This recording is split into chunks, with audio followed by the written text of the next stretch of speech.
Bismillahirrahmanirrahim. Assalamualaikum warahmatullahi wabarakatuh.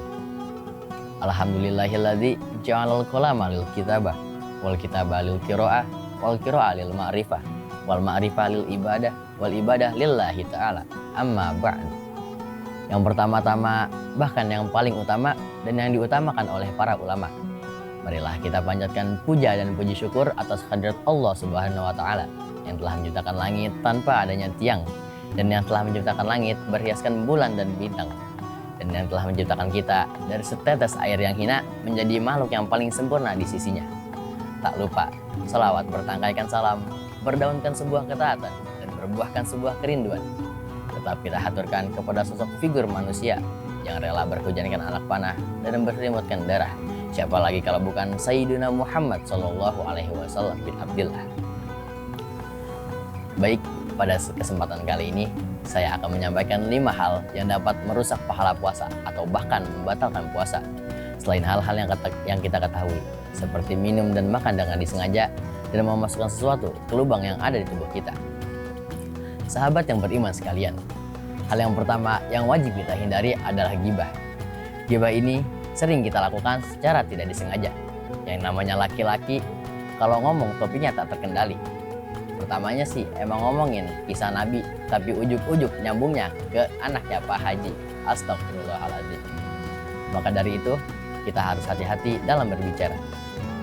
Hal yang kedua, yang wajib kudu labut kita jauhin adalah fitnah. Fitnah yang dapat menyebabkan pertengkaran antara saudara kita, yang disebabkan kesalahpahaman. Maka dari itu, Nabi pernah berkata untuk tidak berbicara berdua ketika sedang duduk bertiga, yang dapat menyebabkan fitnah di antara kita. Dan yang ketiga yang harus kita jauhi adalah al-kadzibu atau kebohongan. Berbohong sifatnya seperti nikotin yang lama-kelamaan membuat kita kecanduan. Hal ini yang sering dilakukan oleh pemuda zaman sekarang. Demi keselamatan, mereka rela berbohong. Yang keempat adalah anzoru bisawat, yaitu melihat sesuatu yang diharamkan oleh agama. Hal ini yang paling sering dilakukan oleh anak muda zaman sekarang, lewat perantara sosial media yang awalnya hanya sekedar lewat, tapi malah menetap. Maka dari itu, kita harus bijak dalam menggunakan sosial media yang sekarang kita kenal sebagai sosmed.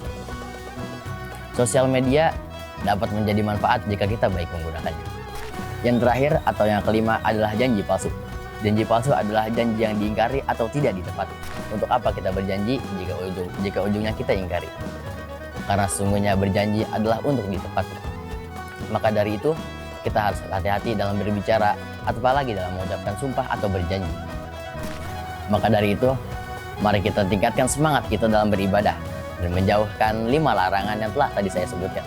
Baiklah, saya cukupkan sampai di sini karena di sana dia sudah bahagia dengan yang lain. Jika ada kesalahan, mohon dimaafkan dan dibicarakan baik-baik, jangan sampai cari yang lebih baik. Karena kesalahan datang dari diri saya sendiri dan kebenaran datang dari Allah Subhanahu wa taala. Innal insanu makanul khata wa nisya. Sesungguhnya manusia adalah tempat lupa dan salah.